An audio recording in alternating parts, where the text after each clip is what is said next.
everybody, welcome to Boss Rush Podcast. I'm your host, the entertaining entertainment system, Eddie V. Thank you guys for joining me. As always, he is the Kakashi of the crew, Mr. Jesse Douglas, the wise Wisconsinite. Hey, how's it going, guys?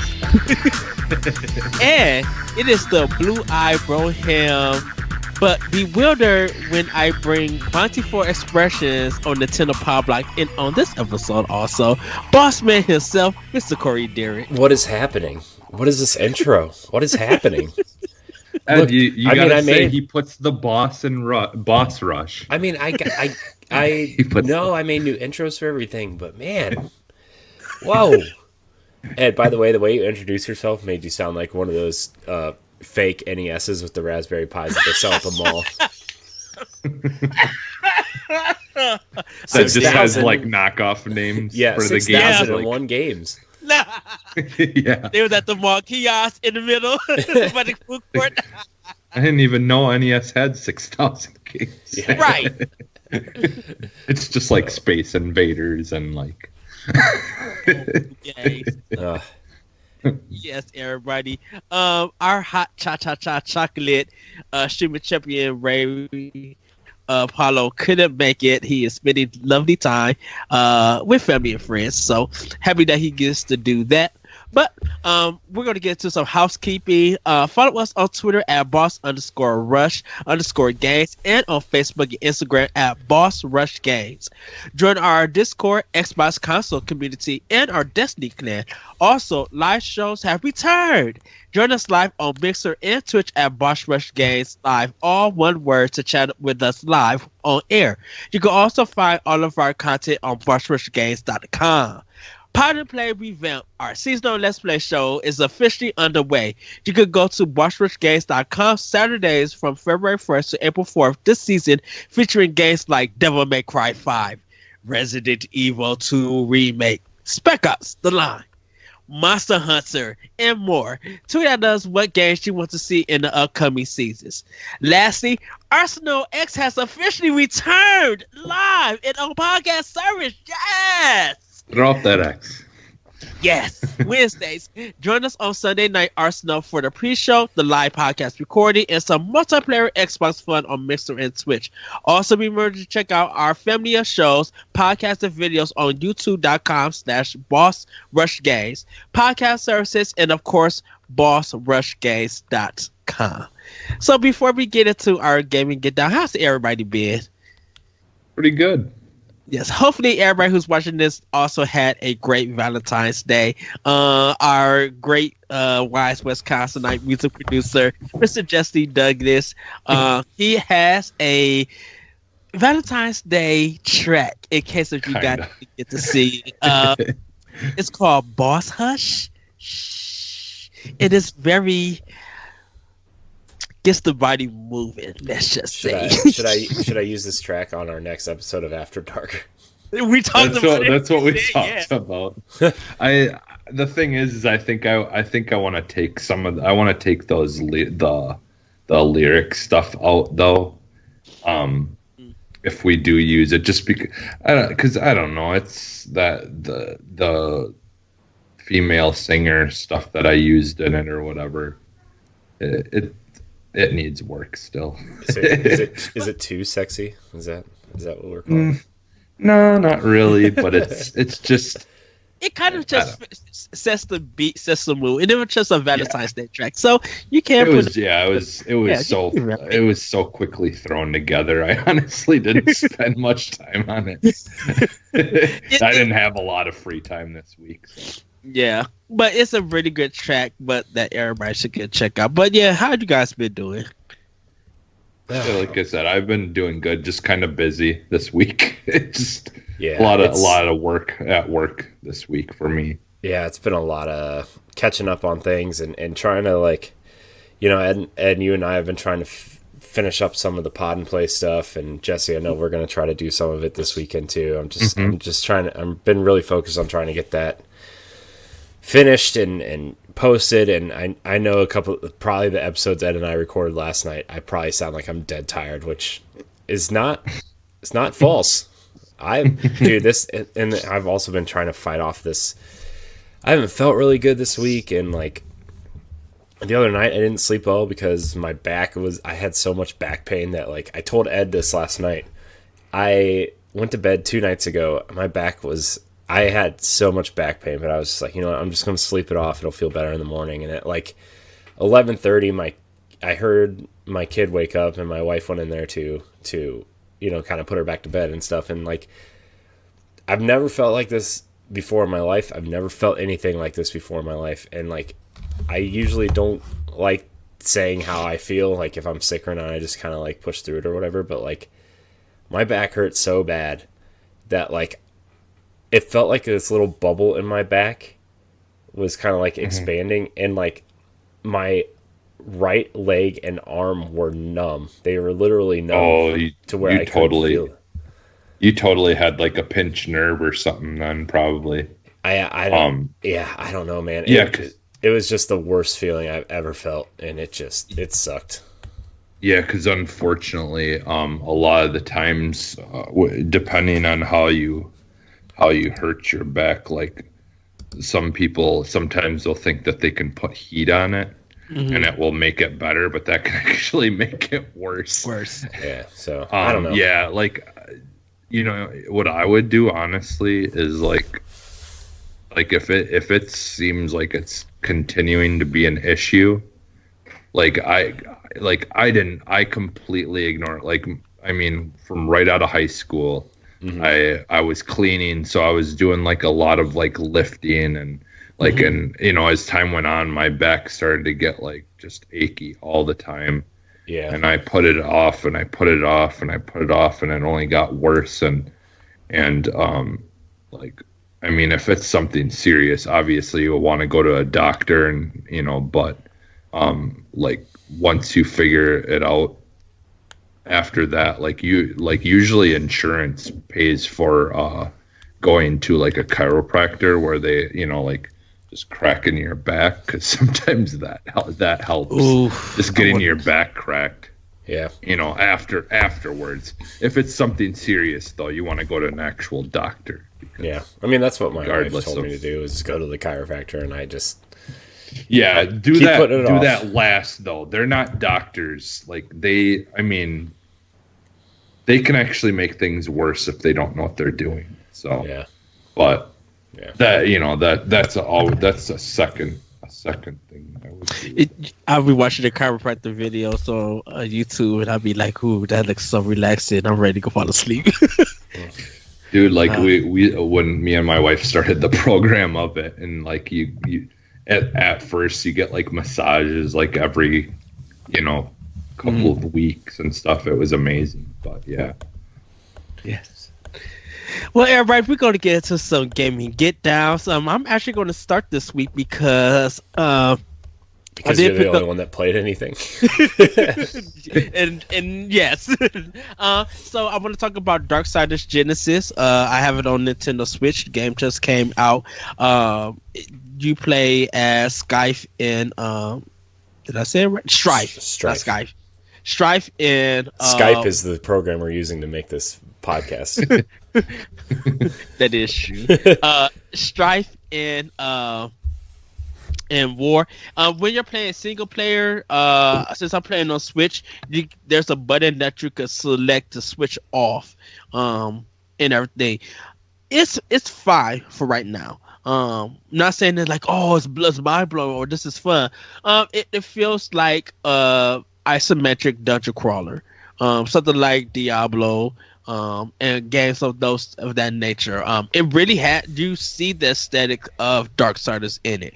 Graphics, voice acting, even some of the controls and animation. It feels like a Darksiders game. So that's a little good positive. A lot of people are streaming it and co-oping with other players and stuff. So it really is a great game and everything. I'm kind of surprised that not many people are talking about it just yet, but I think probably because it just came out, people are trying to, we'll probably pick it up sometime later. There is a physical. I was gonna pick it up this week, but that the Bleeding Edge beta is this weekend, and I'm just like, well, maybe I'll just play that this weekend and wait till next weekend to get Darksiders. Yeah, Game Informer has an impression about it, but I haven't watched it yet because I really want to hear what people think about it. Yeah, I've watched some stuff on it. I think IGN gave it an 8.7, so I mean it can't be that bad, right? For Darksiders Genesis. Yeah, like I do want to play it. I do want to. I think it looks cool, and I think Strife is. I think they're adding some comedic elements to it with him, and he's clearly, whenever they make a game with all four of them in it, he's clearly going to be the comic relief character. You know, kind of like Cade Six is in Destiny. That's exactly who he reminds me of, is Cade Six from Destiny. The voice actor almost sound the same. Well, no, I think it is Nolan North, isn't it? Even though Cade Six was Nathan Fillion in the last expansion, Cade was Nolan North because Nathan Fillion was doing that cop show for ABC that got canceled. So, if it was, I'll have to check. I'll have to look it up. Because you said Nathan Fillion. Yeah. He sounded good in Destiny. Yeah. Like I really love this voice. Something about it, just like. I mean, Cade Six is Nathan Fillion. I mean, he's just Nathan Fillion. That's just how he acts. You know, he was very. Kind of just had that delivery and that, you know. But it has like a comedic tone to it. Like, yeah, it's all about the comedy actor or anything. It's all about the delivery. He's more like I would say he's more like a '90s version of Han Solo, especially if whoever watched Firefly specifically. No, Nathan Fillion is kind of like a series I need to watch. I think it's a little overrated, but he's good in it. I don't know. I didn't really care for Firefly all that much. I see why it got canceled, to be honest. Well, I seen the movie Serenity, which I thought was good, but I didn't get to see Firefly. You watched Serenity before Firefly? Yeah, That's it was backwards. I was just experimenting with different movies at Hollywood Video, and I had a free rental, so I just got it there. So I was just like, you know what, let me try something sci-fi, because I never get no sci-fi movies, and Serenity was there. I'm like, this looks cool, I'll check it. Yeah. And I enjoyed it. Yeah, I mean, I think Darksiders looks great. I can't wait to play it. You know, I'm trying to, because in a couple weeks I'm going on vacation. I'm trying to set my Switch up with some I'm trying to, because every time I turn on my consoles now, right, with Game Pass and how much stuff I have on Switch, and it's just like an overwhelming amount of games staring at me in the face that I haven't finished, right? And so I'm going through my games. I'm trying to delete games off of my consoles to make it less intimidating to pick what game I want to play, and you know, I kind of want to play Darksiders on vacation. I think that's going to be my vacation game, but we'll see. But yeah, tell us about Darksiders. Sorry, I didn't mean to interrupt you. Oh no, I interrupted you 45 times. No, I only played about an hour of it. I was just trying to get a feel with it, and just I can't wait till I get back into this and everything. Because the other game I want to talk about is Snack World, a dungeon crawler. Is it? Yeah, Snack World, the Dungeon Crawler, the Dungeon Crawl Gold Edition. This is by Level 5 and published by Nintendo. Really fun and funny sexual innuendo game for kids and adults, because the king is shady as ever, and they know what the game is, so they're making fun of. Yes, this is a role-playing game. This is RPG 101. You should know how to this stuff. And it kind of feels like Fantasy Life that came on 3DS in a sense, but a little bit more production. Just very comedic, very fun. I've only played about 2 or 3 missions. Beautiful world. The game controls fantastic. The writing in here is maybe some of the best comedic writing in it, because it literally is funny. And it's like, daddy, I want it. It's just what is this voice acting? And you hear the voice. Yeah. Exactly. It's just like you hear it, you see it from this person, and what they're actually saying, because it's a lot of reading and stuff. You'd be like, this is. I don't know how I feel about this, but I'm laughing. But it's a really fun game. A lot of people did pick it up. And I gotta ask, did Darksiders Genesis get a physical version, or I know it has a box copy, but was there a physical game in it? Yeah. Okay. Yeah, I'm looking at it right now. Okay. I seen it, but I was just like, I was gonna buy it. I just decided to buy it digitally. I was gonna go to stores and look for it. Ed bought a digital game. Whoa! Holy cow! Stop the presses. Welcome to 2009. This just in. Turn of the decade. Yes, I decided to get digital or physical for this one, which is surprising. You know what? I just thought of something. There's definitely a trend. Don't you still use like a iPod Touch or something to listen to podcasts? It's just 10 years behind us. Yeah, it's fine. Yeah, he's just a little slow to adapt to new technology. I mean, to be fair, nothing wrong with that. I did think about like keeping my old iPod just to like listen to podcasts and music and stuff, so my phone wouldn't die faster. But then I'm like, I don't feel like carrying two devices, so yeah, I still have an iPod, my iPod somewhere. Well, I have an I'm iTouch. still mad though, because my the original one, I had one of the nice big ones, like the actual nice, really big ones. Yeah. That what my wife got me, and it had like a saying like that my wife put on it, engraved into it for me, and I had it in my car, and one morning. I think it was Easter, something like that, or it was Thanksgiving or something. Mm-hmm. We woke up and someone broke into all of our cars that night, like because my wife's family was there, and of course they took my iPod. I was so mad.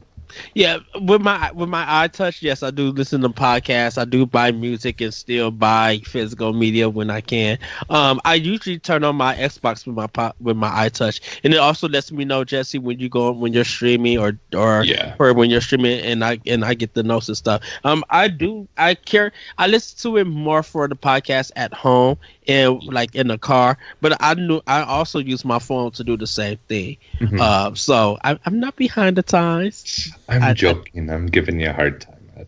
Well, I don't do the street. Oop. What? Oh. But that's pretty much what I've been getting down to. Everybody can check out Nintendo Power Block on the stuff I've been getting down on that. Corey, what you been getting down to? Honestly, not a whole lot. I've been trying to, like I said, to catch up on our pod and play stuff. I've been tweaking some intros for our shows. I got Power Blocks done, although I do want to kind of tweak it a little bit. It's too slow.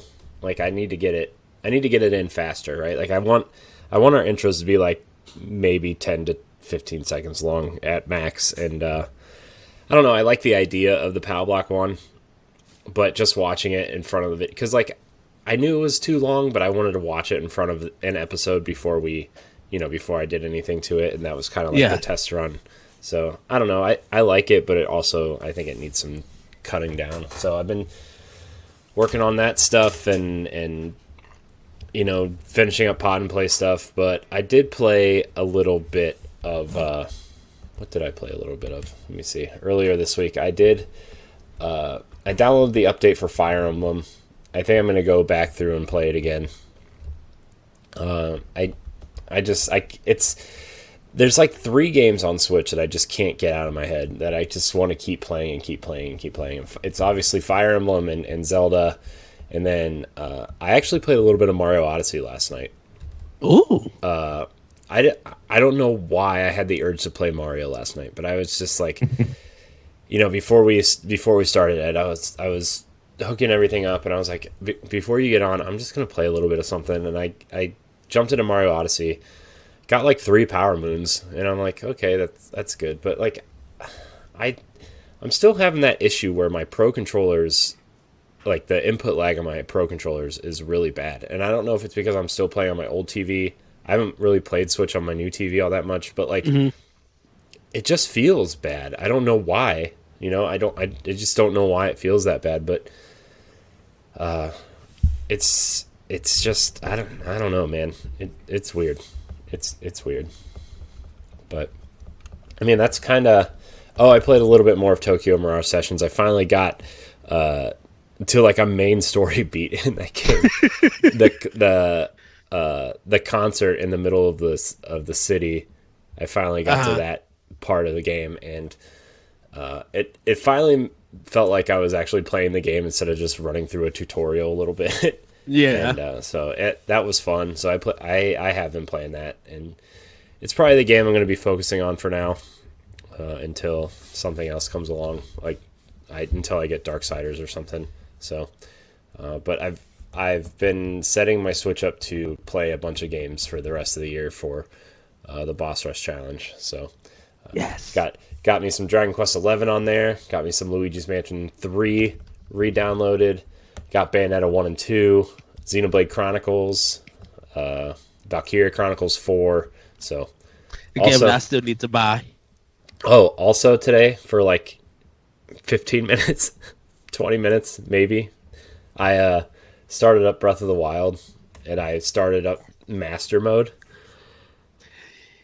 Oh boy, dude! As soon as you walk out of the cave and you turn to walk down the hill, there are 3 floating platforms with bow goblins on them. No, and they're not like the easy ones that you can take down. They're the white ones that like have extra health and extra armor. And when you run down the hill, there's a Lionel standing there. What the world? In between you and the old man. So I was like, oh, jeez, I don't know. I don't know. Might just restart the regular game. I do want to restart that game at some point. Oh, what?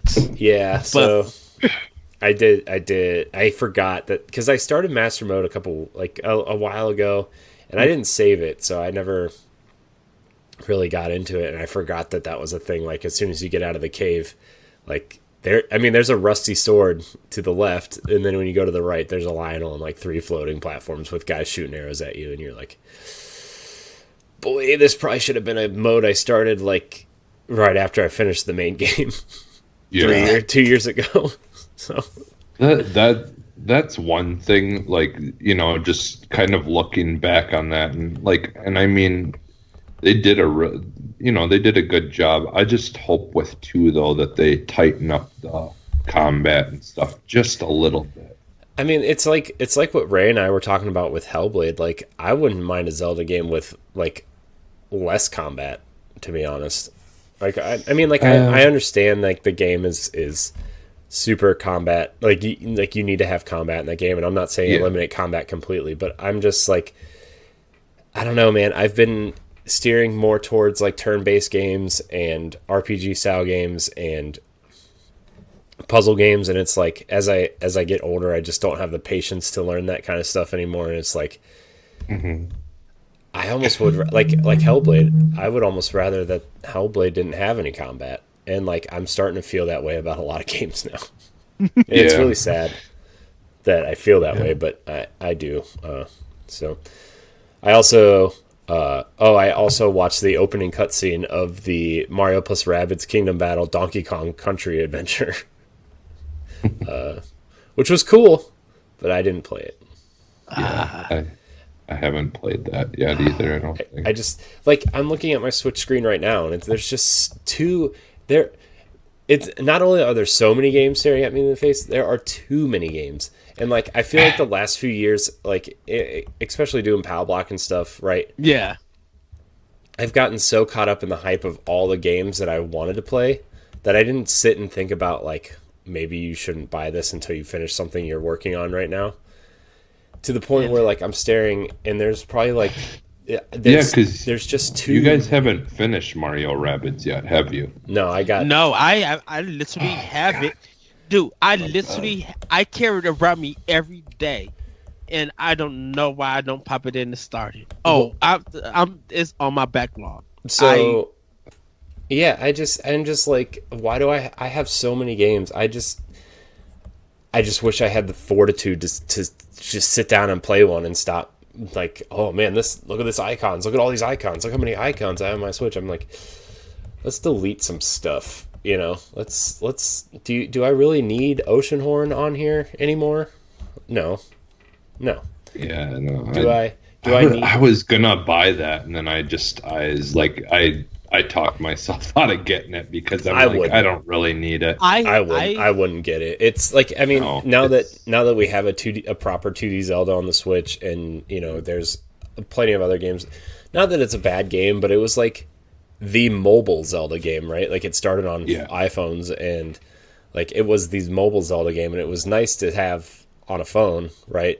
I'm assuming that's not where I played it. But then when it came to Switch, it just felt like too simple of a Zelda game. Like it's a pretty game, it's a nice game, it's a nice simple Zelda game, but yeah, and so you know, I like one indie game that I really wanted to get back to was The Messenger. So I re-downloaded that, and like I played Trials Rising for what 3 hours maybe, and I'm like, I got my fill of that. So why do I still have it on here? And it's like, well, just in case I want to like get real angry after 30 seconds, I'll pop on Trials, right? Oh, Trials Rising, those games always hook me, and then I'm sitting there, and next thing I know, I'm playing for like hours. Like I like. I could just sit and play those like every single day. I like Trials a lot until I don't. Right? Like that's like the appeal of Trials is like I get so far, and then I'll just be like get really mad after like 30 seconds of a track that's super hard, and I'm like, I'm good till like, I don't know, the next one. Yeah, this is like my problem is sometimes like like you guys know that like for instance Black Ops 4, like I was just kept on going to that game like for you know that whole year when it came out, and then like my problem is trying to you know make sure, and actually haven't had problems doing it now, but like I'm actually playing different stuff and doing different stuff, and like that was my problem, was just trying to get out of only sticking with one game, you know, but at the same time, like because like and I'm kind of having that issue right now with like what I've been playing. Yeah. Which was that it, Ed, then? Or I mean Corey. Yeah, I mean I haven't I haven't really been playing anything. I've just been I the one thing too is like, sorry, I don't mean to keep going on like this, but like after this past week, I'm just like, there's so many things I would really like to do. That I just don't have the time to do anymore. Like I want to stream, right? Like that's one thing I really want to get back to is streaming. And like by the time, you know, I get home from work and hang out with my wife and the kid goes down and probably have something to work on, right? Like I just don't have time to do it. And like I'm making time, like I'm writing out my schedule, right? That's why, Ed, I've asked you for your schedule this week and stuff, like so I can figure out, okay, well, I want to stream this day, I want to stream this day, I want to stream this day, I want to work on stuff this day, I want to record a show this day. And it's just like, man, I don't know. And between that and like talking to people through Twitter and trying to get guests for 1v1 and this show and Pow Block and Arsenal X, and like I'm just like, it's not that I'm overwhelmed, it's just like I don't have any time for free time, you know. And that kind of has been challenging this past 2 weeks, but yeah. Well, the thing is though too, like, you know, again, and you know, people we understand, and I'm sure everyone understands, but like, you know, when you got kids and you've got other things that always have to be, you know, first on your thoughts, a lot of the times it's like, yeah, like I would love to quit my job and do this like 8 or 10 hours a day, right? Like, because that was what it would take to do everything that I would love to do, right? But it's just, that's not an option at this point. So I have to work with the 2 or 3 hours I have after my wife goes to bed, if I'm not, you know, falling asleep at the desk. I have to pick one thing that night and focus on it.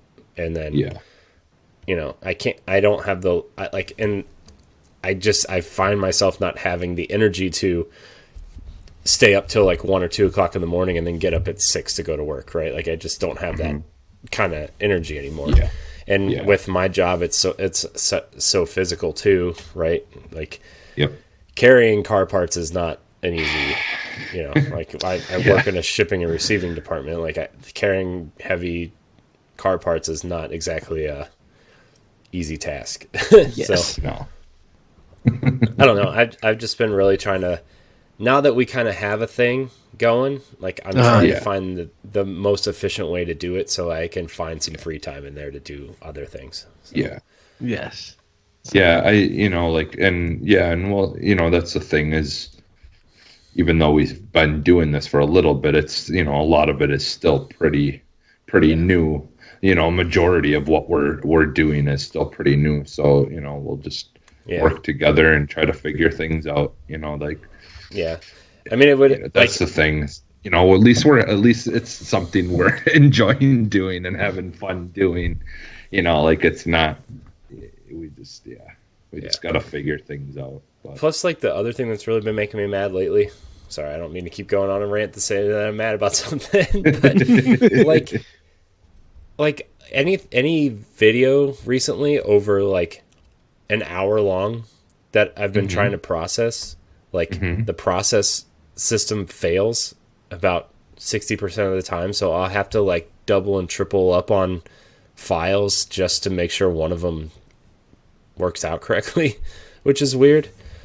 Yeah, I don't know. It's just this weird thing that's been happening like the last 2 weeks. So, I don't know. Cause like what I usually do is like, Ed, when we record Pow Block on Monday, right? Like I will usually like after we hang up, I will throw the file into the movie editor, or the video editor, and get the intro and kind of clean up the audio a little bit and stuff, right? Like I'll edit it and then I'll have it process overnight, right? The audio and the video, I'll have them process overnight. So the next morning I'll just upload, like I'll upload it while I'm at work and come home, write descriptions, do end tags on videos, which is something I've really been trying to do more lately on YouTube, like have those end videos where like, oh, did you like this video? Click on this one, whatever, and it just, I couldn't upload Pow Block until Thursday night because the video just wouldn't process. Okay. So it was weird. Not that like, it's that important, but I try to make it in my head that it's important. So. All right. Well, Jesse, what games have you been getting down to? So yeah, I did actually start Tomb Raider, Shadow of Tomb Raider. Yeah, great game. I had started it a while. I started it a while back, and I forgot that I had started it already. So like I played it for a couple of minutes. Like I think Monday or something like that, or it might have even been Sunday night.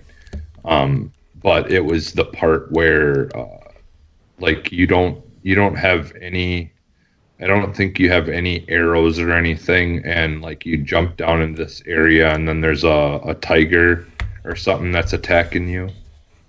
Yeah. Or a mountain lion or something. It's a jaguar. Yeah. Okay.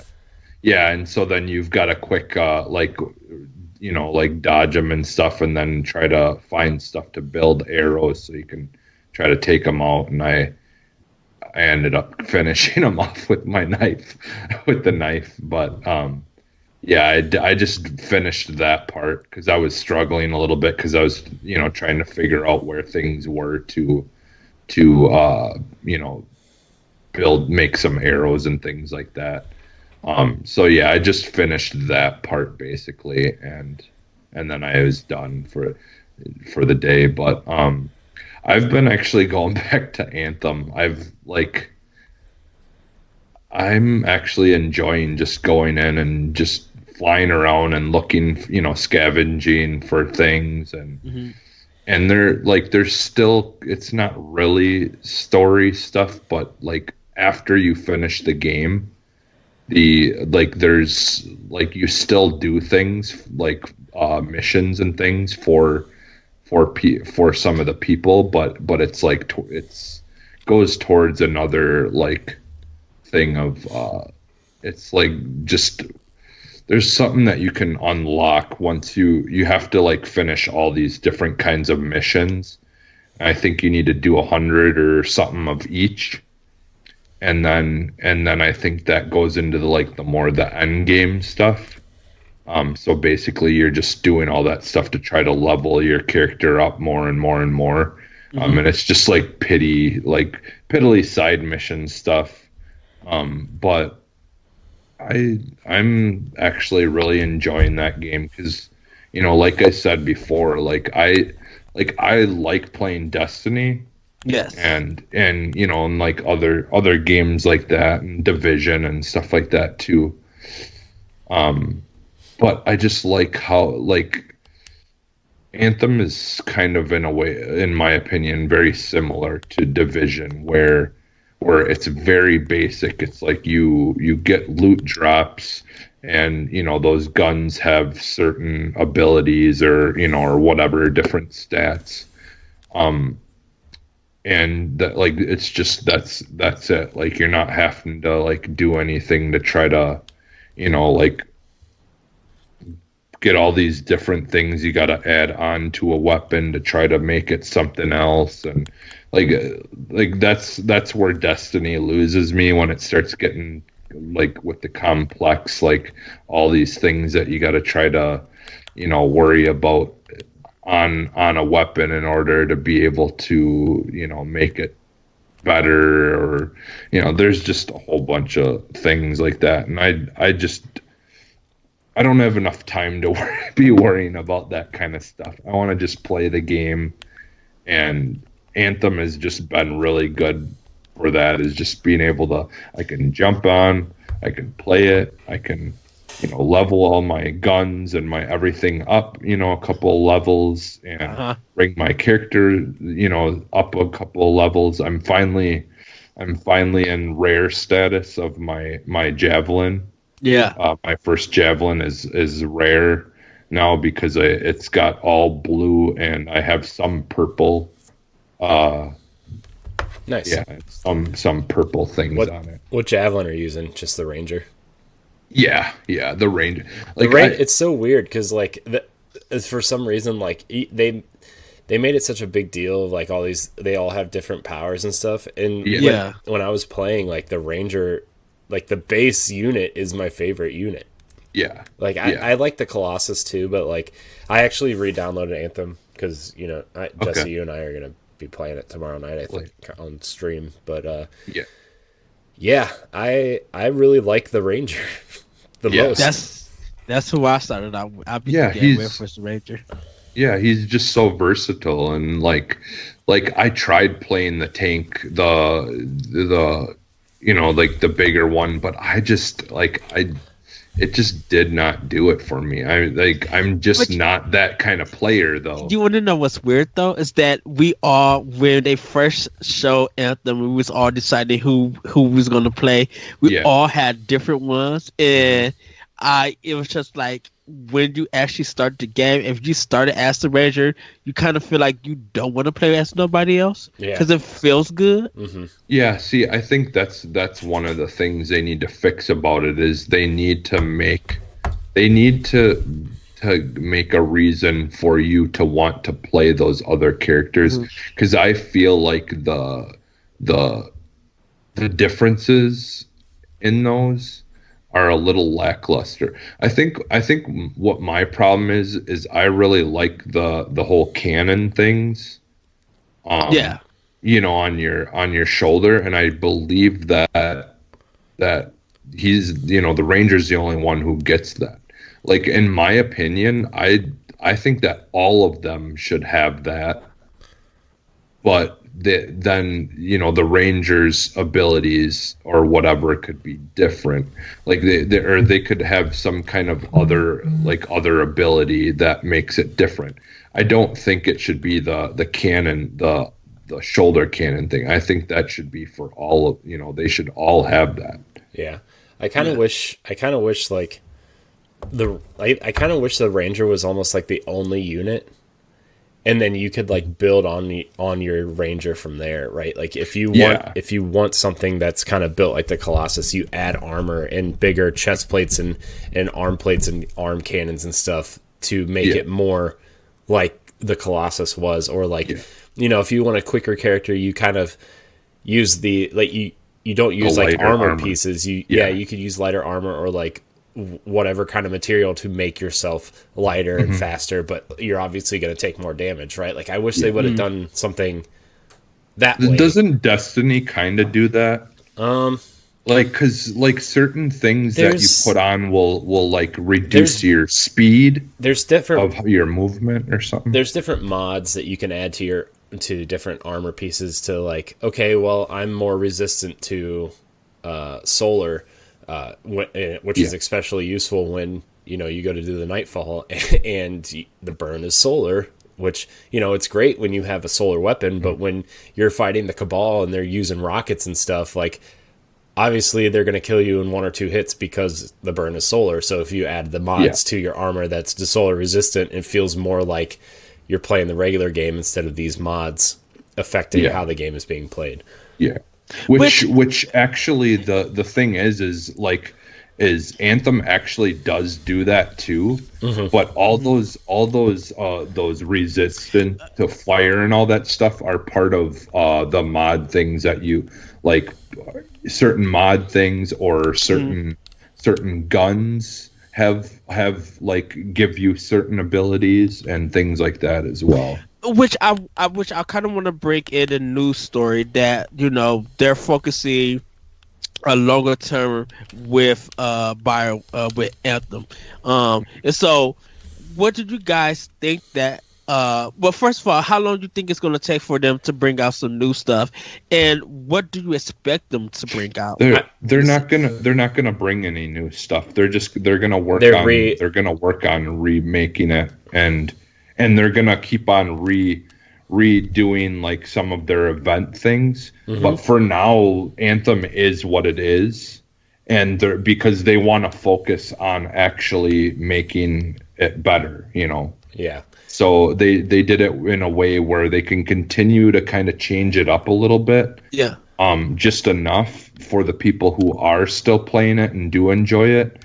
But one person can be changing the events or whatever, then they can focus on actually working on what they want to do with the game to fix it. Yeah. So yeah, I really want to see them nail that, because like I think the game is big enough by itself, right? Yes. To warrant, like, and then I think the game honestly is in better shape than Destiny 1 was when it launched, right? Now, granted, I think the gameplay loop of Destiny was a little bit better than this is, but I think like the base that Anthem has is better than what Destiny had when it launched. It's just getting people into a gameplay loop. Like Destiny had strikes and a raid and all and a multiplayer suite, which Anthem clearly doesn't have. I hope Anthem gets into a better flow of what they want the player to be doing when they're not doing missions, right? Especially like in-game stuff. Now I get like the mission structure of the campaign will probably still be there, where you go to one place, take out a bunch of enemies, activate something, fly to the next place, whatever. But like, it's what you're doing after the campaign that I hope changes, right? Like, like there's a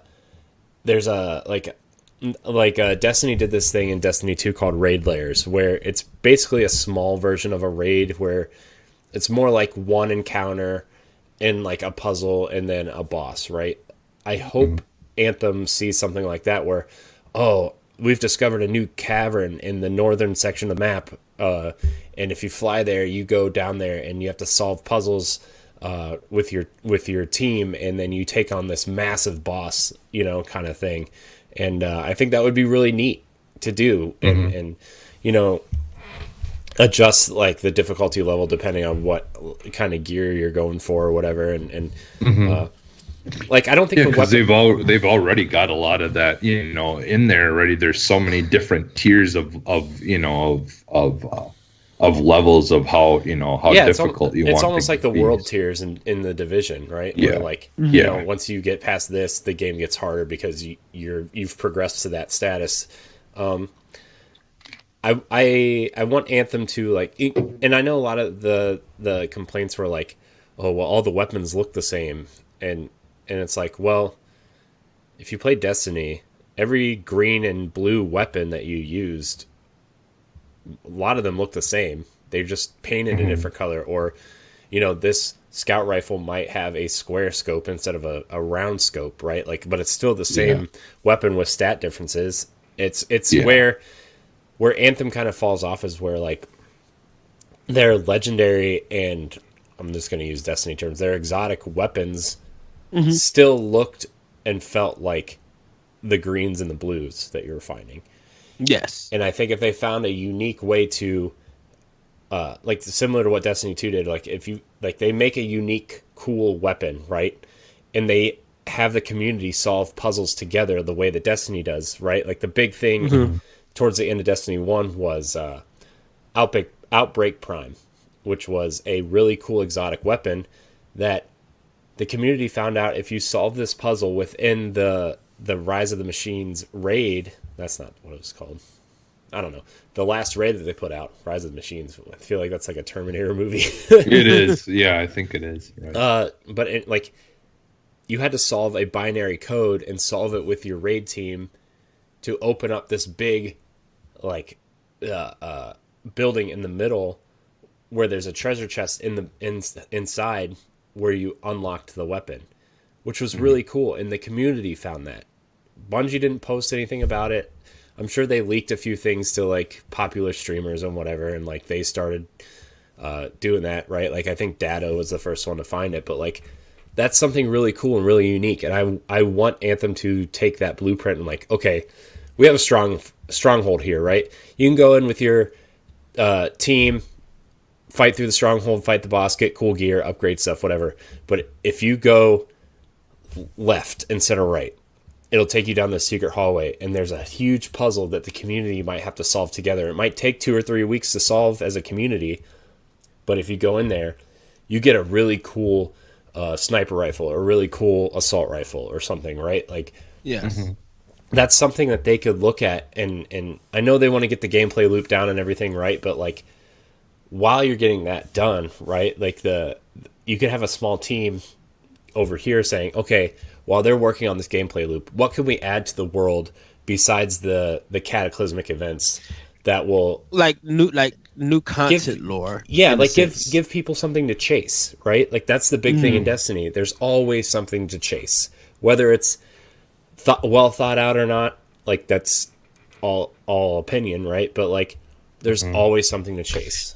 Do you think they need to up the player count there for that? No. Like maybe like up to 8 player, or still the 4 player? No, I think 4 players. I think 4 players fine, right? Like I think Destiny. The raids. Yeah, I think the thing is too is they like I don't know. Yeah, like you can definitely they got to make it where you can pick your like how hard it is, because the thing is like unless you're really really good at stuff in Destiny, like a lot of those things are pretty hard. Well, but that's what I was going to ask you, Corey. Like, how many players for that puzzle does it take? You could just have like your 4-player team, right? Like you need a full team, but you can design it around 4.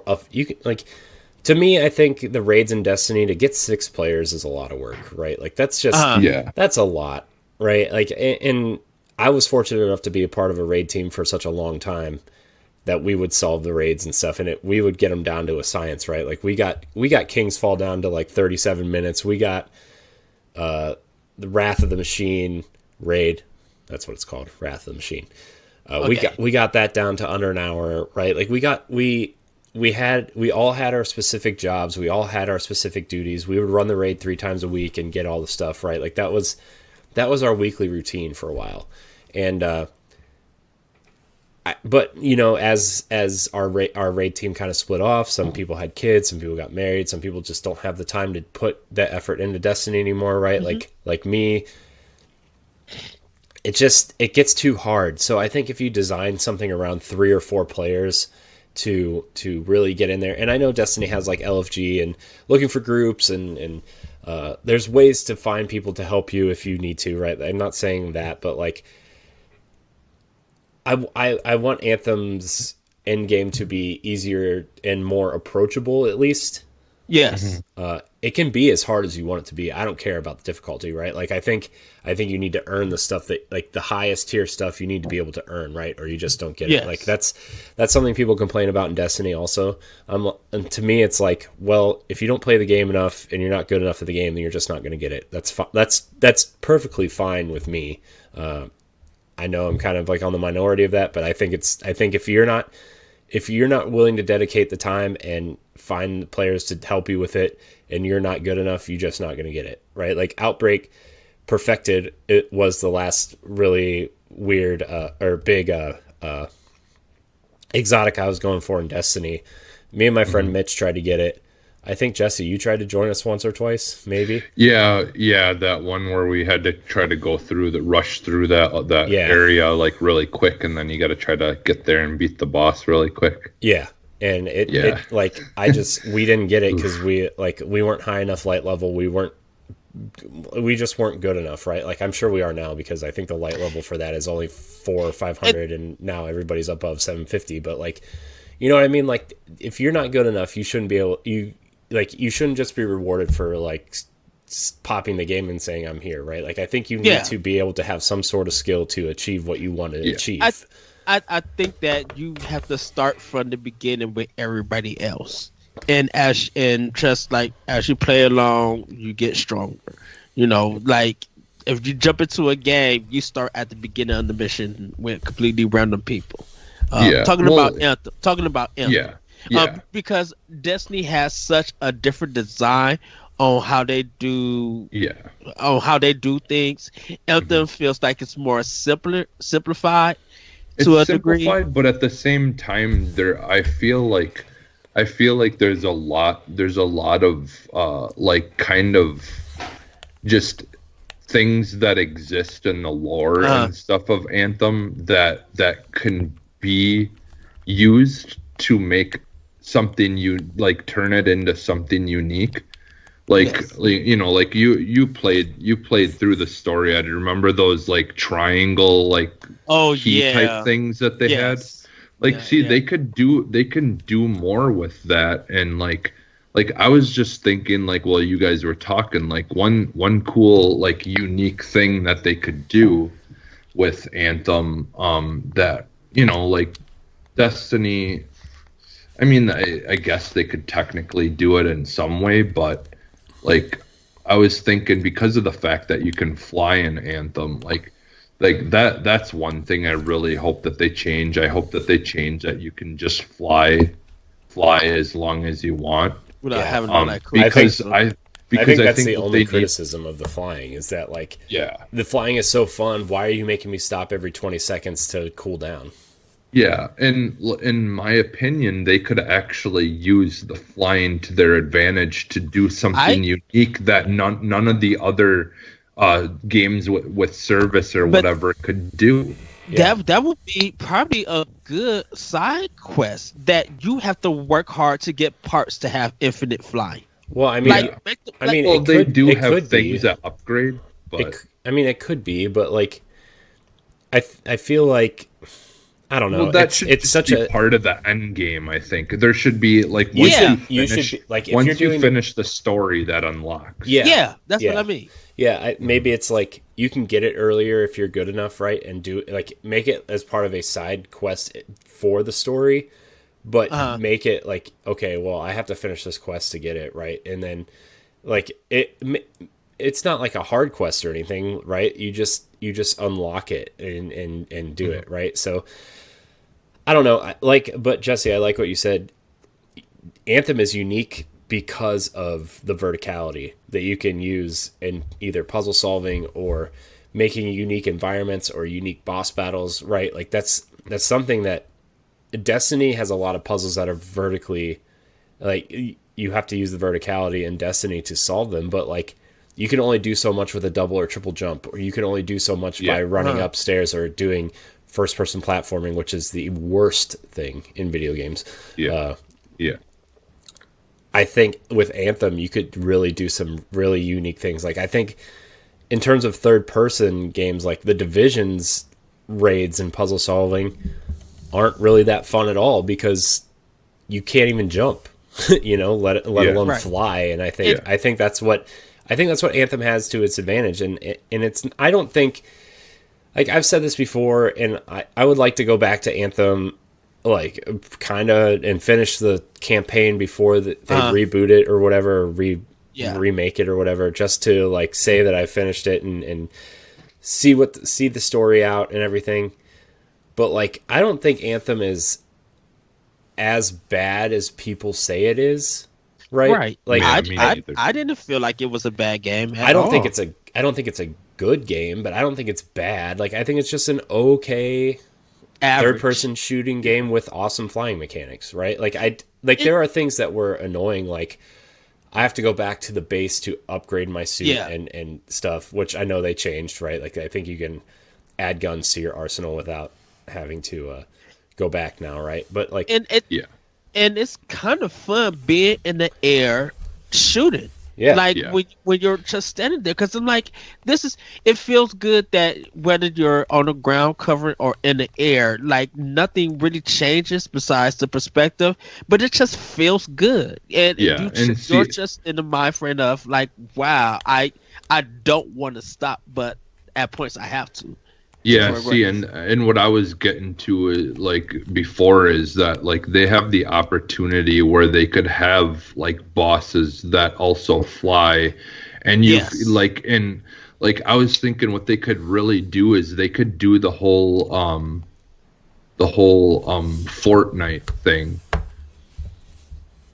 where like you could have like bosses where like there's a new boss in a certain area, kind of like what Corey was saying, where you have like a dungeon type thing where you have to go against that boss and that area gets destroyed in the process of taking out that boss, and that part of the world is now permanently affected. In a way that was supposed to be in a part of the game, because when they showed the trailer, that stuff was in there and then it never showed up.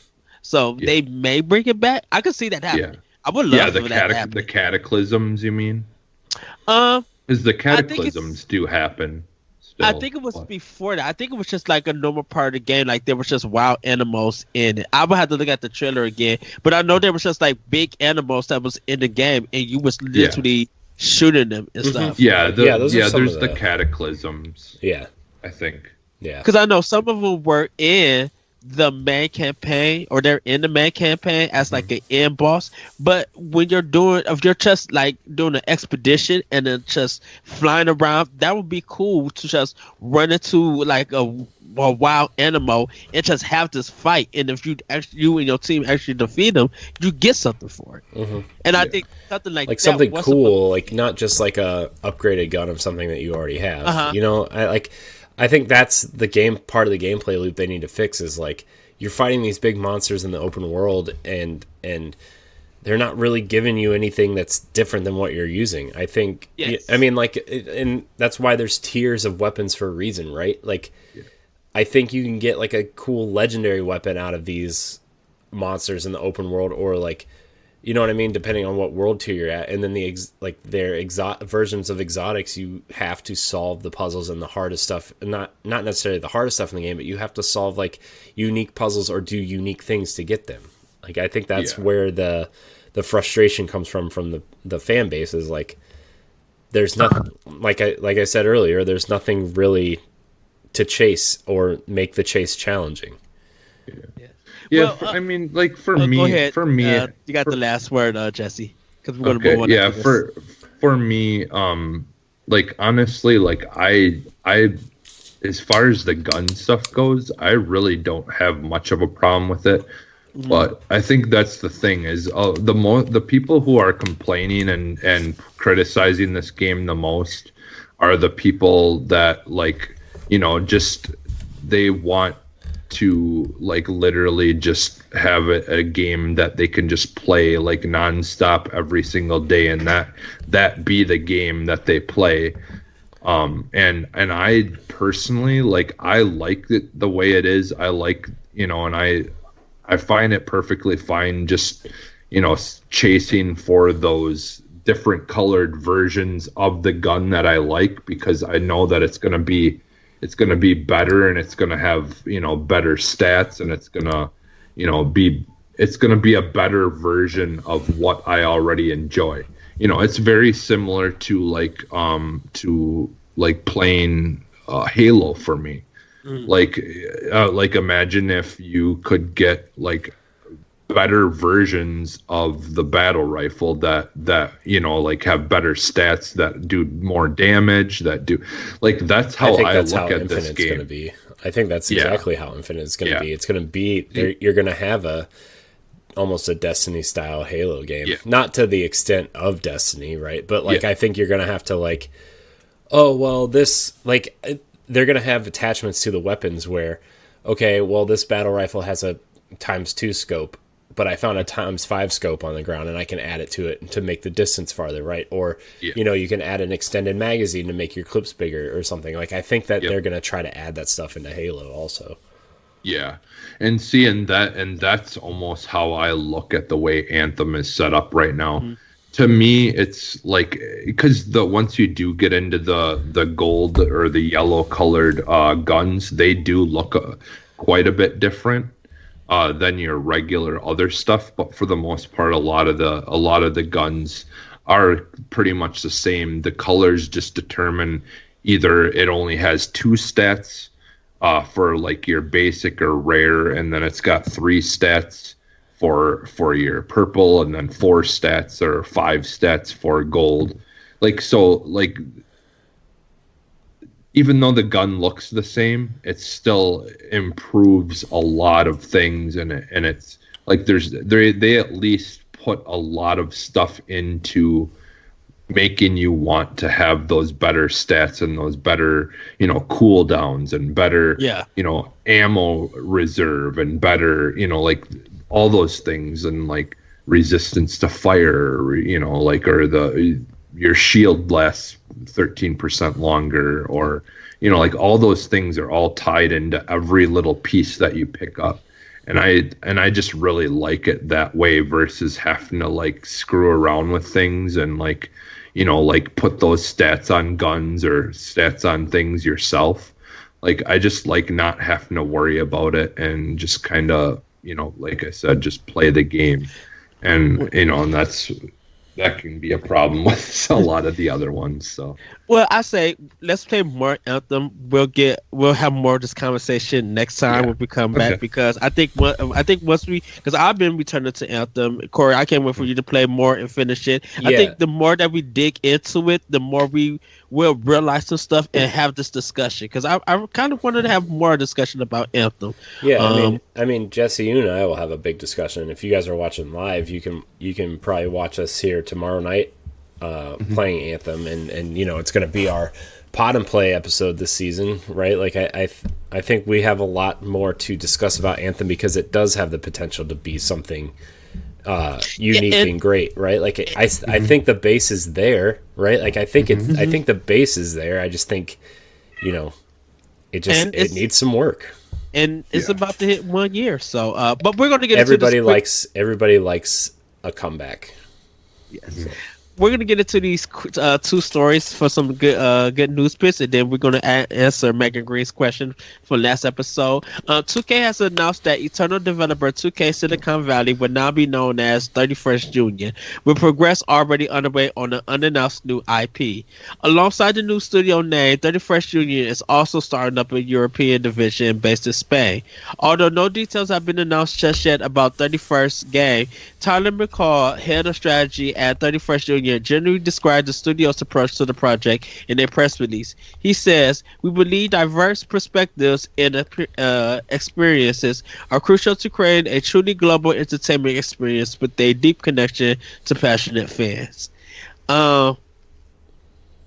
Okay, I got lost when he said that. I'm just like, that doesn't say nothing about the game. That I mean, if they're just starting a new studio, like their game's not going to be out for at least 4 years, right? Like, I mean, they're just changing their name. They're just changing their name. Well, I mean, yeah, but still, that usually means like something is changing, like a bigger change than just a name, right? Like, I think. I don't know, man.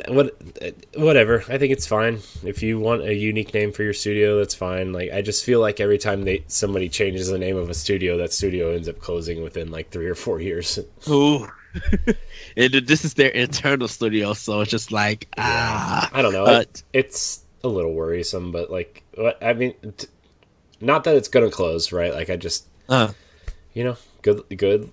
luck, I guess. Jesse, any thoughts on that? No, I mean, yeah, I sometimes you wonder if maybe it's just because, like with some of the things going on lately and everything, like maybe they just want to try to get a fresh start. Just kind of, I don't know. It's that's the thing is like things change. Like it seems like companies and like game devs and like they're constantly changing and names are changing and it's like a lot of times it's like I don't even pay attention to it anymore. It seems to happen so much. I mean, you have your big things like people leaving, like really really big names leaving studios and going somewhere else like we talked about last week, but other than that it's like it's too much. There's just too much of that stuff happens, it seems like, to worry about all of it. Yeah. I feel like we're getting that point where studios want their studio names to mean something now as opposed to like I mean, you look at how popular Naughty Dog is, right? Yeah. I'm sure they would love to have a different name for their studio than Naughty Dog, right? Like in the 90s, like when that studio started, like that's a funny name for a studio, but also game development was just like by the seat of their pants back in the 90s, right? Yeah. and it's like, yeah, Naughty Dog is such a respected developer, but if you think of the actual name Naughty Dog, like you just think of like these little chihuahuas humping each other. Like, you know what I mean? Like that's probably not the name that they would like that studio to have, but it has such brand recognition now that like, yeah, it would be hard for Naughty Dog to change their name now. And so I think if one of these studios has a hit now, one of these newer studios or rebranded studios gets a hit, they want to have a name that you could be kind of proud of almost, Yes. Not to say that Sony isn't proud of Naughty Dog, but also Nerd Dog. Nerd Dog. Well, we're gonna get into the last story. Patrick Games open to wonderful one-on-one sequel as long as fans show their support. And me and Corey did discuss this on Power Block, so you guys can check that out. In the same interview with Nintendo Everything, prior to the reveal of the wonderful one-on-one remaster, Patrick Games head Sushi Inaba said the developer was open to a follow-up provided fans showed their support for the remaster. He states, in regards to a sequel or something, we can't make one if there aren't any fans for the series in the first place. So if fans support this and things go really well for the wonderful one-on-one, do not say it's pretty natural that we want to make another game in the series. Last weekend, the wonderful one-on-one remaster surpassed his 1.5 million Kickstarter stretch goal, which unlocked Luca's first mission and 2 more stretch goals. Yep. So, Jesse, I want to get your opinion first before me and Corey say anything. For me, like honestly, I don't have a lot to say because I've never played the game. There's a lot of they have quite a few games that they've done, but I'm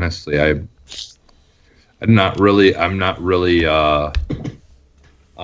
very familiar with a lot of their stuff because I just haven't really played Like, okay. stuff that they make. So, Well, Corey, did you have any more opinions about this? The way that me and you discussed it on Power Block. I mean, Any more? they clearly want to make a sequel to this game, right? And there's clearly support for the second game, so that tells me like they probably already have a team working on a sequel, right? Like I like this is what kind of like I'm happy that Platinum gets to put their games on other platforms, right? I'm happy that Wonderful 101 got the support that it probably deserved on the Wii U and never got, because it was on the Wii U. As big of a defender of the Wii U as I am, and Ed is, like, the system just... There's a lot of games stuck on that system that will probably never get a second life because of who developed it or, just so many different things. And that's what makes me really upset that Wind Waker and Twilight Princess aren't on the Switch yet, especially Wind Waker, because now Wind Waker... Wind Waker is the game that's stranded now on the two worst-selling Nintendo consoles of all time, right? Like... that game just can't catch a break. But anyways, back to Wonderful 101. Like that game to me is okay. Like I think it's okay. It's unique. It's something different.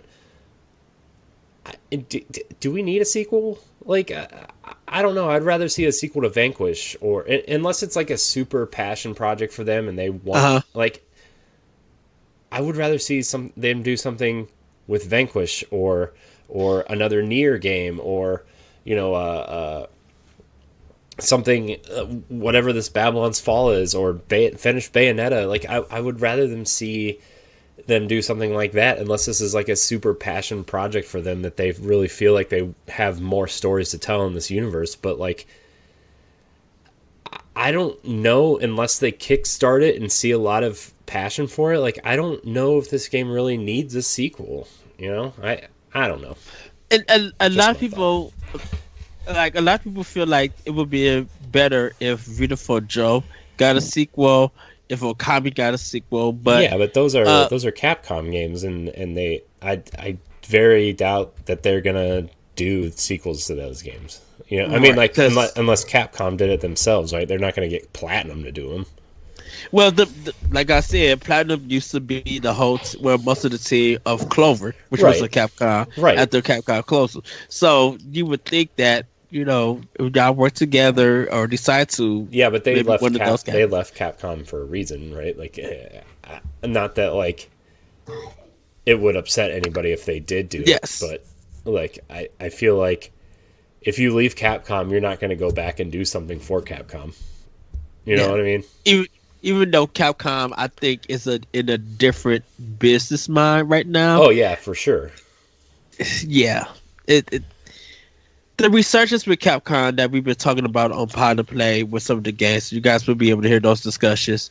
Is that it's good that what's going on for them now is happening, but because of that good resurgence, past titles that didn't do so well may never get looked at again. Yeah. And so it's going to be we had a question about this on Power Block, like if there was other developers doing this, like doing a Kickstarter, who would we want and everything, and we gave our answers to that. More people probably would feel like it's not the developers, it's the games. And if you take a page out of Sega's book, like letting these other developers and indie like .emu and them doing some of their old classics and put them out and they making a profit, people are loving their games. People want to see more of that happening. In a sense. Yeah, no, I get it. I just I don't know. I just feel like Platinum has, they have so many different. They very clearly specialize in one thing, right? And that's fast-paced action, high-quality action games, right? Even their B-tier teams who made Ninja Turtles and Transformers and Korra, like they were still in that same mold of fast action, right? To see, like I said, unless there's a team there that's super passionate about the Wonderful 101, like, I don't know if that's where their strengths lie anymore, is something like Okami or Wonderful 101 or Beautiful Joe. Like, I just, Yeah, yeah. So we're going to get into the last section of the show. We're going to answer last week's question from Megan Green. And you guys could also send us questions on Twitter, on YouTube, hit us on the Facebook page, and also email us at bossrushgamespro@gmail.com. She asks, how did you guys think Rockstar would change now that one of the Hauser brothers is gone? And I kind of actually want to expand this to more of when creators or high level talent at different game studios leave, how does a project change? I for one, I don't think Rockstar will change. See, I I think they'll change immensely. I think they're going to Well, shift focus to, like, I don't know if we're going to get the, here. I'm going to preface this. I'm going to hold on before you say anything. Uh-huh. I'm going to preface this by saying, and I'm not 100% sure how Jesse feels, but Ed and I don't really care for Rockstar games, right? Like we don't, but I'm going to try to look at this because clearly Grand Theft Auto sold over 120 million copies. Red Dead just announced that they sold over 30 million copies.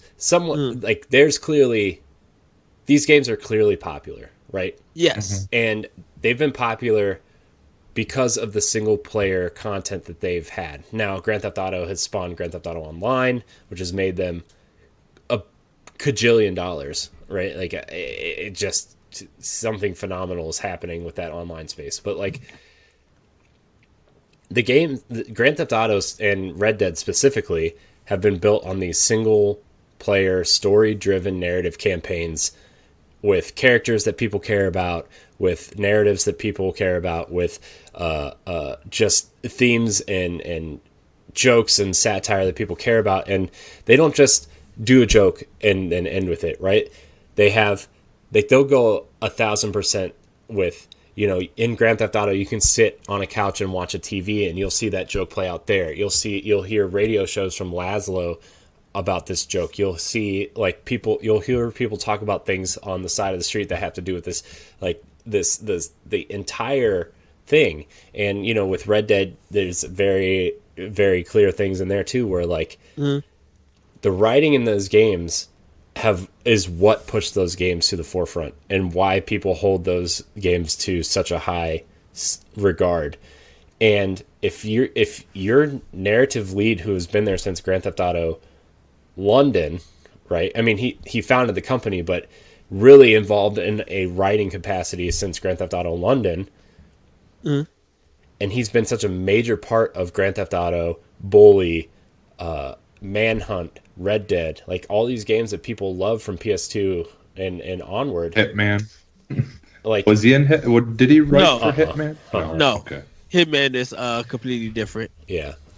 It's like you're taking such a big part of that company to where I think, last year 2K said that they wanted to put Grand Theft Auto out every 2 or 3 years.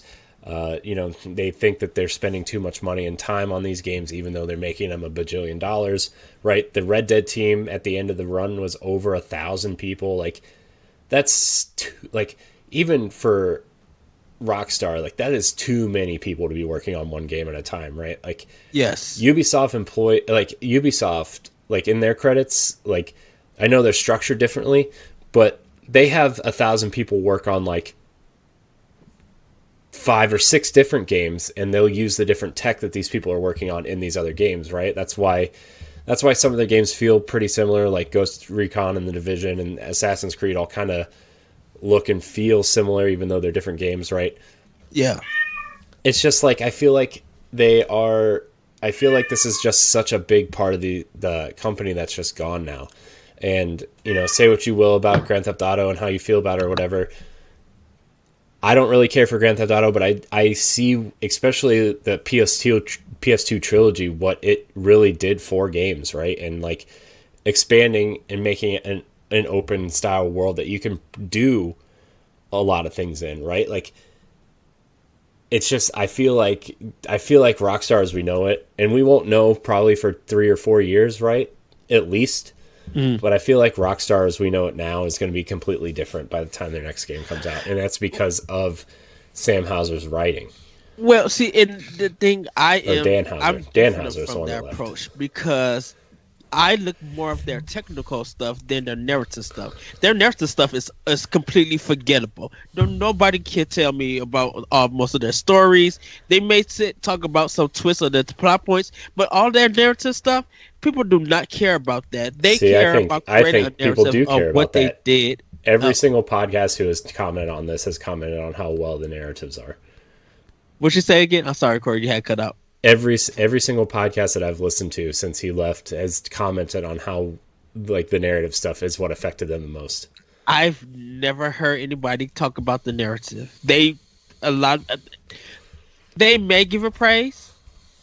I'm just saying they may get a praise, and I'm just saying for me, I don't hear it that much. I hear more people talking about what they did in the game.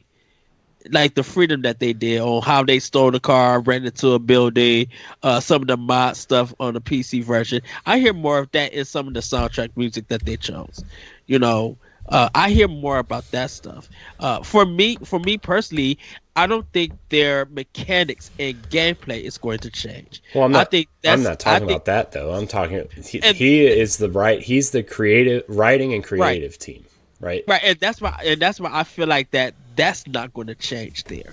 See, I think it's going to change drastically because I do like from what little I played like I did finish Grand Theft Auto 4, and I played some Grand Theft Auto 5, but not enough to like really say. But I always appreciated like some of the writing and the way they kind of nail certain things, and I mean, it doesn't always hit, right? It's not all of it's always going to hit, right? But I do appreciate like I like the Laszlo radio station. I think the talk radio stuff that they did is quite exceptional. Yeah. And I know Laszlo is part of that too. Like Laszlo is a writer at Rockstar, right? Like he does do that. But like I always thought their writing was, especially on the 360, like before games started really becoming story driven and whatever. Yeah.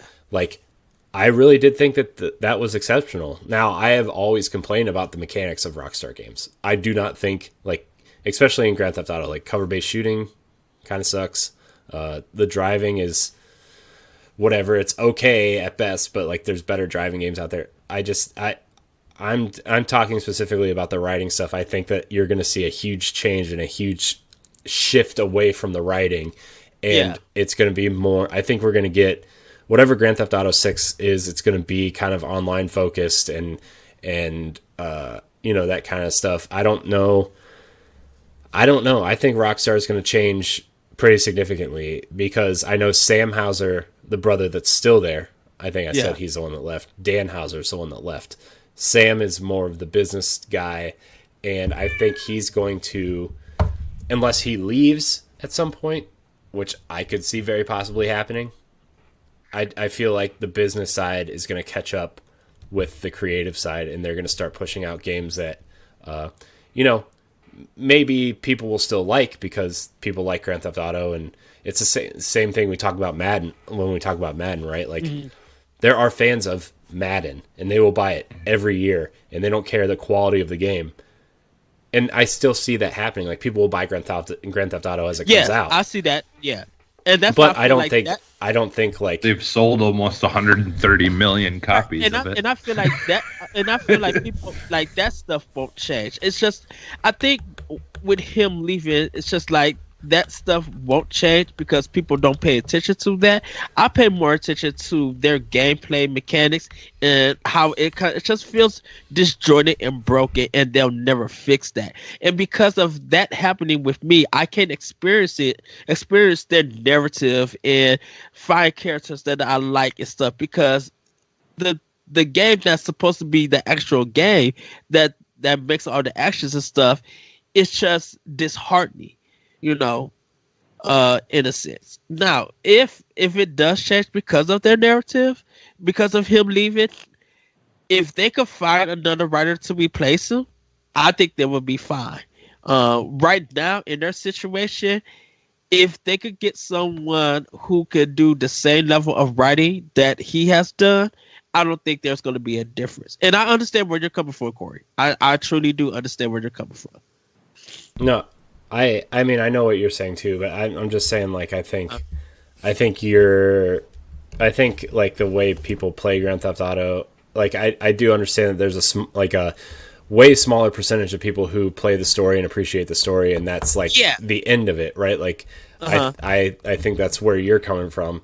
I'm just saying the people that do appreciate that stuff really do appreciate that stuff, and I think that that the people that say that spread the word of mouth, and that's why Grand Theft Auto is so popular today, is because like the people that do appreciate this side of it bring people in, and then those people are the people that really do like the online stuff and the heists and all that stuff.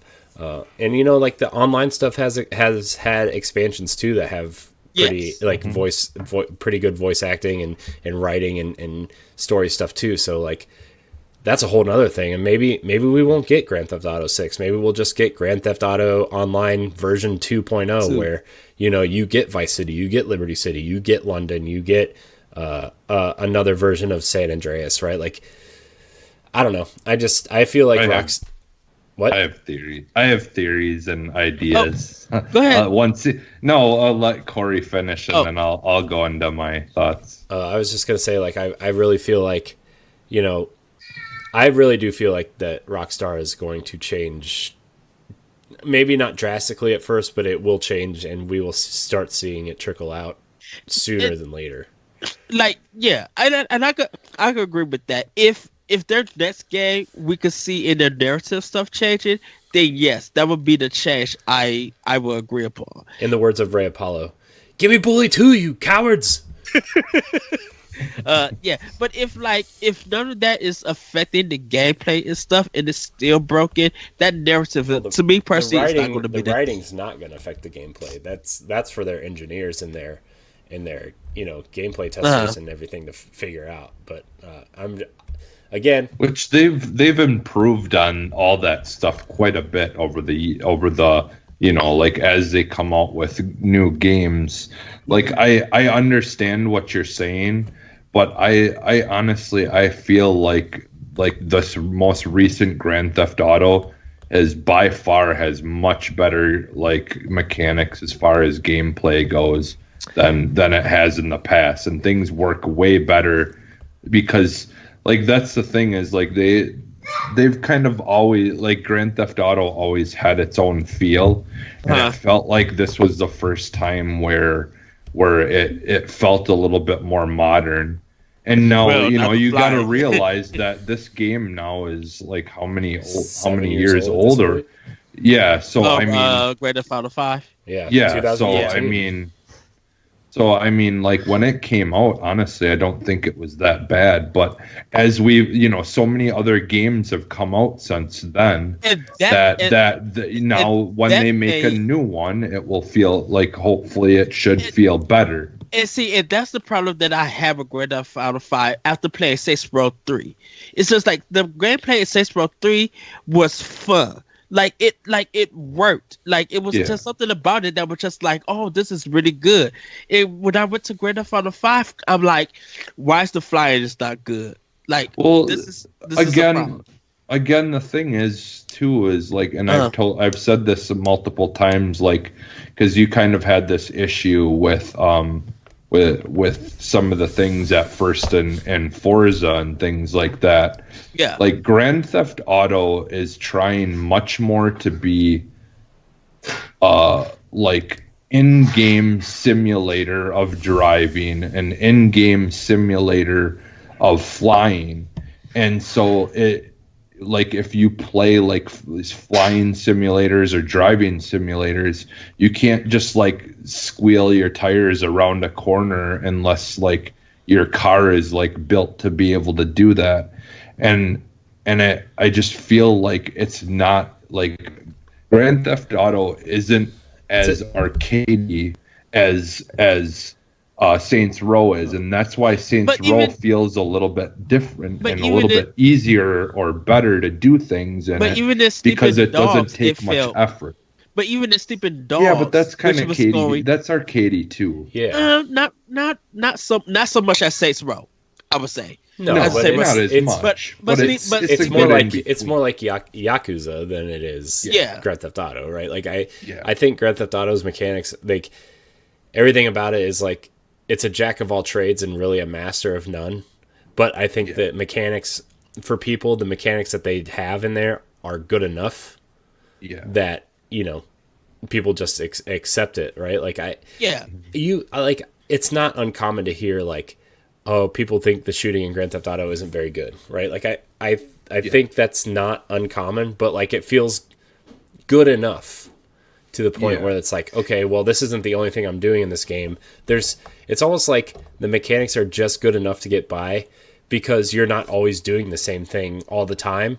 So people don't think about it all the time. Like if Grand Theft Auto was only driving and shooting, like I think people would have a bigger problem with the mechanics than like, oh, well, I'm going to go play golf, or I'm going to go play tennis, or I'm going to go drive, or I'm going to go fly a plane, or I'm going to go do this heist, right? Like there's so many different layers and things that they're okay at that it makes it makes people just oversee what they have issues with because there's so many other things to do. And I think that's why I get on Rockstar that stuff like that gets overlooked. People, they get praised for that overlook, and it's just like they shouldn't with games like Saints Row and I don't think they get Yakuza. praised. I don't think they get praised for their overlooks. I think what they get praised. I don't think anyone would praise anything for saying, "Oh, you got congratulations on not paying enough attention to this." I think people just think like they don't get praised for their mechanics or how well they do things. They get praised because there's so much to do in one world that it just they've put so much time and effort into designing everything in there. Like there's multiple golf courses that they've designed that you play a golf game, like sometimes there aren't even this many golf courses in a regular golf game, or you can play a whole round of tennis, right? Like that's a big thing. Or you can fly airplanes and race airplanes and blow stuff up. Like, and more people talk about that stuff than they talk about narrative. Is what I'm trying to say. No. I know that. I was just saying like the people that do appreciate it will probably notice a difference in the coming games. Well, and you've also added, like, you've got to remember that once you're done with the story, you're done with the story. Like the majority of the time, what you're doing is playing the game and doing interactions and things like that. So obviously, no matter how good or how bad a story is at that point, when you're done with it, no one's going to talk about it.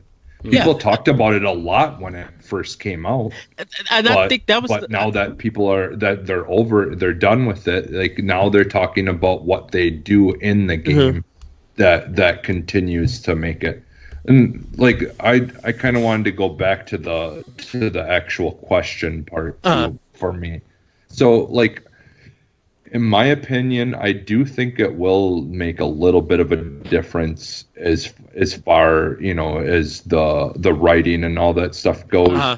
But I think at this point, like a lot of those people, I'm guessing, have been working together for quite some time now.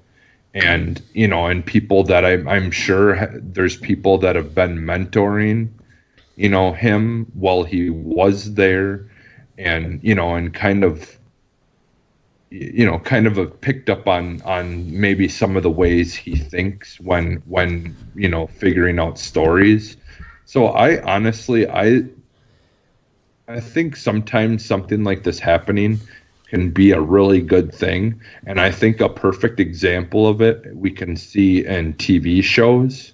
Yes. Where a lot of the times, once you start getting into seasons 5 and 6 of a TV show, it just starts to go completely stale, and people start to drop off, and a lot of the times they have bad endings to the series in general.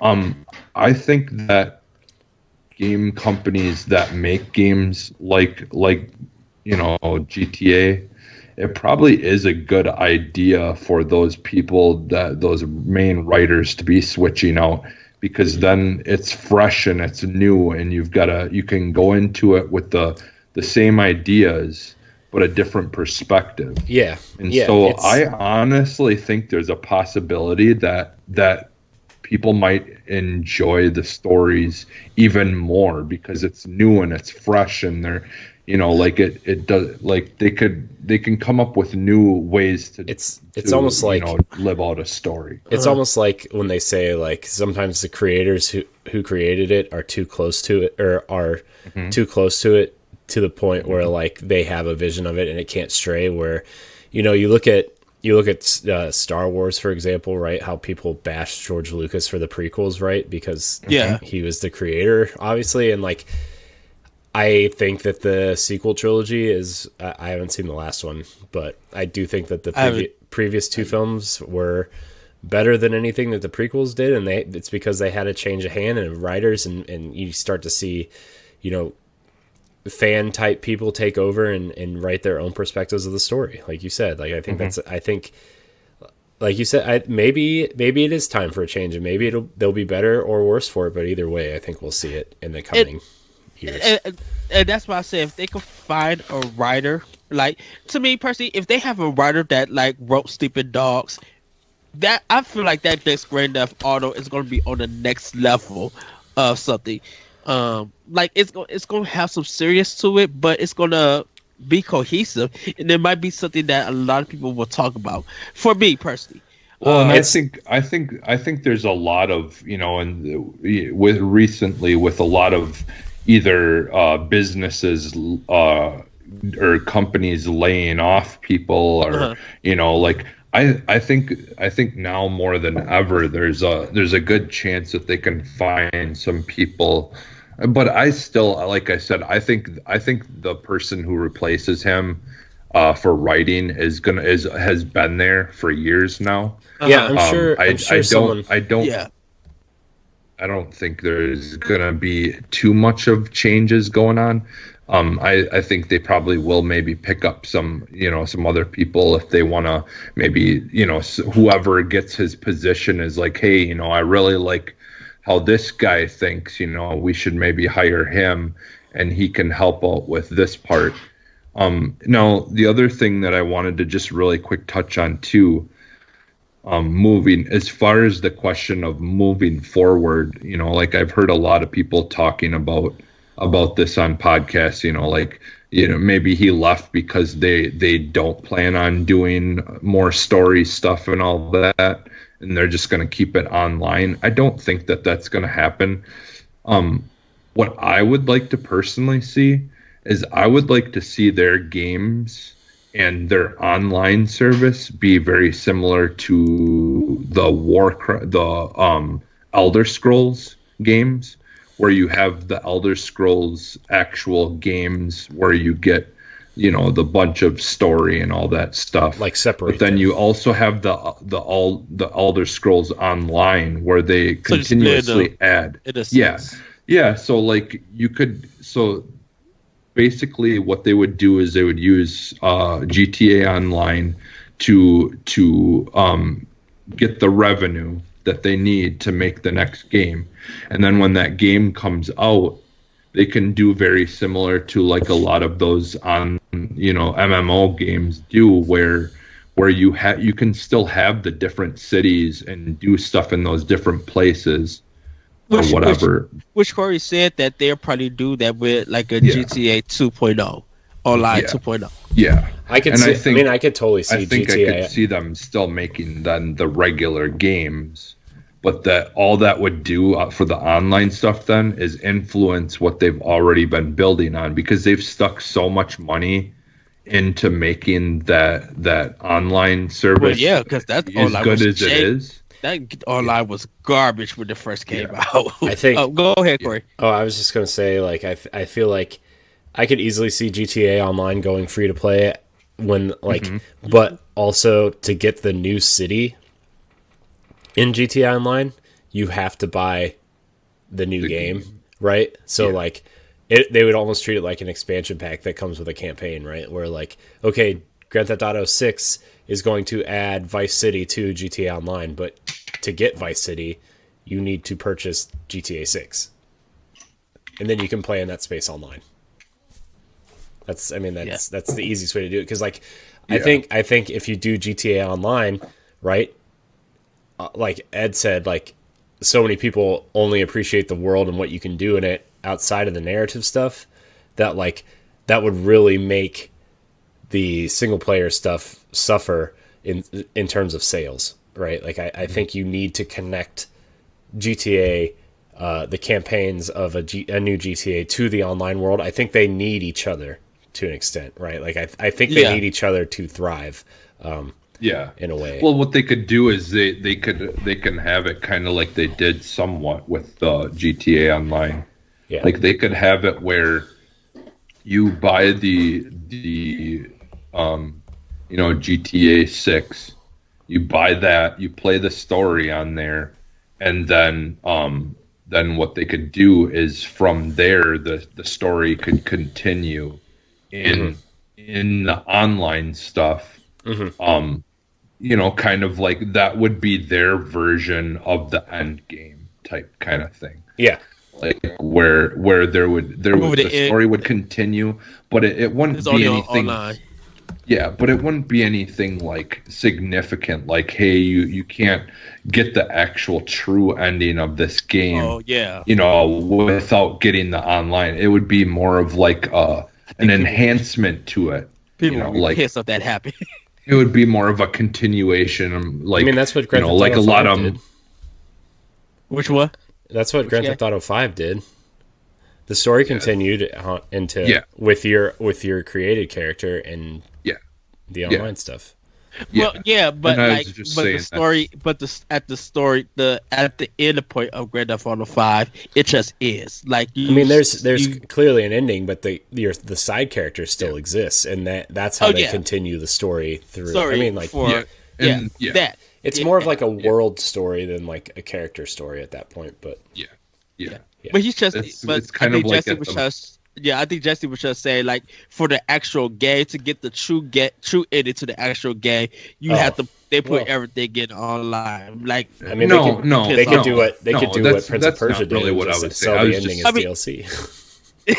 I was just saying that was the idea that was the impression that I was getting. Like the true ending to the actual game's campaign. No, we actually have to do it on GTA Online to get that actual true ending. No, that's what it sounded like he was implying. That's why I tried to clarify that I didn't mean like that you'd have to get play the online in order to actually finish the game.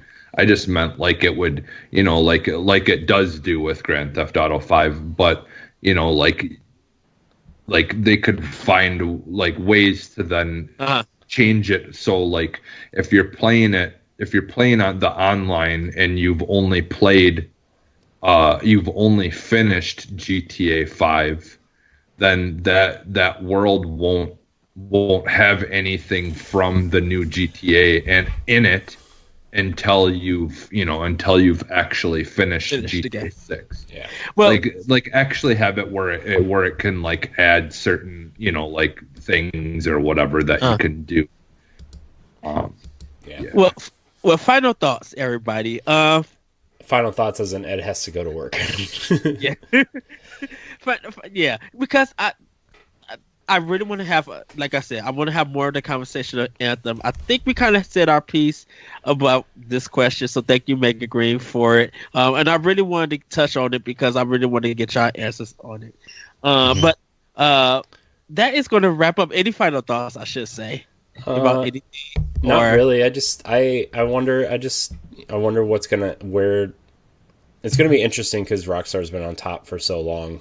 Like I wonder how this is going to affect the studio at large, because Dan's always been the one that has pushed back on like, no, we're not doing GTA every other year because we want to make it as strong of a product as possible, right? And Sam has always been the one that agrees with him, right? But now that the creative side is of that, the brothers are gone, like, what's going to happen with the business side? So that's the interesting part. And if 2K takes over that IP, go ahead. My last thought is like I honestly I just hope that like I think they'll be perfectly fine. I honestly don't think that, like, I mean, there will be changes, but I think if anything, it's gonna be like some things could be for the good, because like I know like you're just about to say that like if 2K like owned that, I think you would see something similar to Respawn, where they're not gonna just bow down to whoever owns it. Like they're going to fight for like their properties and aren't gonna just be bullied around. I don't think that would happen with them. They've been doing this, and they, like I said, they've sold over 120 million copies of GTA 5. I don't think that anyone's gonna try to mess with them and tell them how to do things, because they obviously know what they're doing.